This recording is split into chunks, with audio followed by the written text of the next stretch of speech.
Okay, do a quick vertical scan. I see it's a verb issue. Now, verb issues are generally either tense and number or this idea of finite and non-finite. That is something that can be conjugated as a main verb like looks or is looking, or is a non-finite verb, which is basically a participle like looked, past participle, or looking, the present participle, or possibly the infinitive. No infinitive option is here.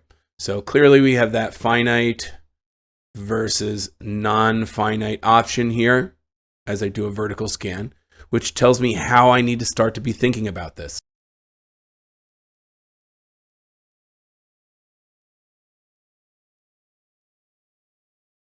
Author Madeleine L'Engle, blank, to create a suspenseful tone. Well, looks like this is going to be a main verb in here. It's not going to be any kind of non-finite participle or infinitive. So she looked to create a suspenseful tone. Looks in present tense. I doubt she looks in present tense. Let's see what else is here for some kind of clue into the tense. To create. So to create's the infinitive that follows the finite. So this is the non-finite following the finite. A suspenseful tone that draws the reader in, begins her novel, A Wrinkle in Time, with descriptions of wraith-like shadows and the frenzied lashing of the wind. So she looks to create a suspenseful tone that draws the reader in. Or did she looked?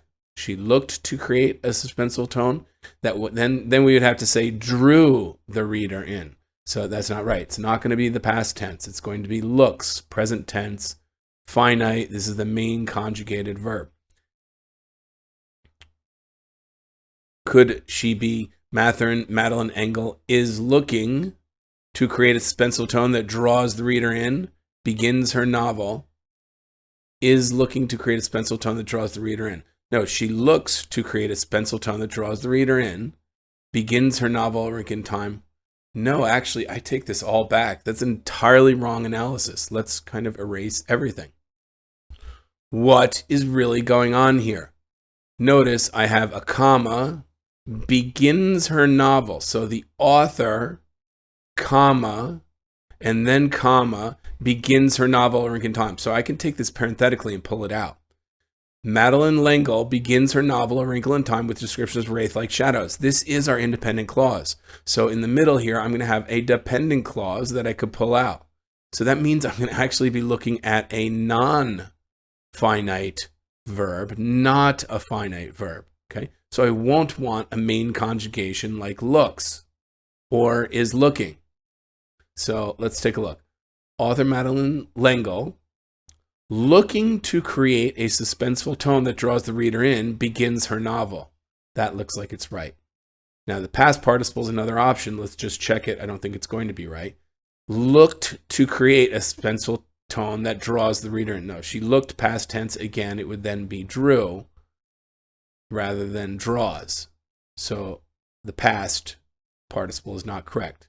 The correct answer here is going to be D. This first or in between the author and the verb is this parenthetical, and that determines it's going to be a non-finite verb, and it's a present participle. D is the correct answer for 15. Got that one wrong at first. Glad we checked it and picked it up at the end as we realized this is an independent clause at the last part of the sentence. Okay, quick vertical scan here. Already served, was serving, already serves, had already served. Okay, this is going to be a verb tense issue. And let's take a look here. A second generation Japanese American, Wataru Misaka, served something like served or already served in World War II and won 2 amateur national basketball championships at the University of Utah when he joined the New York Knicks. And then we've got a comma and just a participle dependent clause at the end, right? Separated by the comma. So is it going to be he already served? Possibly. Was already serving? No, it's not going to be a continuous tense. He's not continuing that action. He did it in the past. He already serves. It's not present tense because this is referring to the past. Up to the point when he joined. So that's interesting. When it's up to the point when he had joined, that denotes the perfect tense. This is exactly the kind of situation we see a perfect tense in. Something happens, often multiple times repeated, up to some point in time. This point in time is the past. So it's had already served. So he had already served in World War I, World War II, and won, that really is had won, 2 amateur national basketball championships. Perfect tense. This is going to be past perfect. D is the correct answer.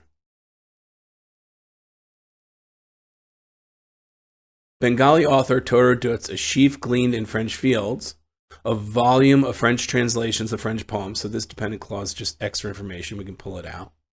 So a sheaf of green fields, has enhanced, are enhancing, have enhanced, enhance.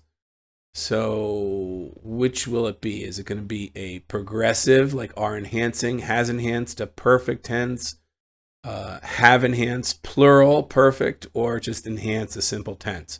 So we've got to figure out the tense, and really not so much a number issue here.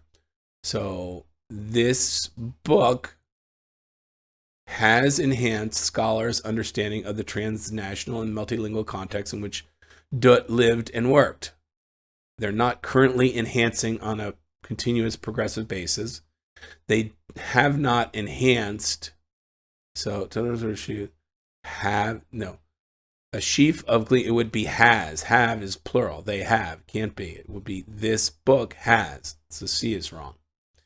And enhance. So a sheaf, enhance. Well, singular, he enhances. This again would be plural. They enhance. And again, it's a singular book. So actually, it is number. I said it wasn't. I spoke too soon. The correct answer here is going to be the book title has enhanced scholars' understanding of blah, blah, blah. A is the correct answer.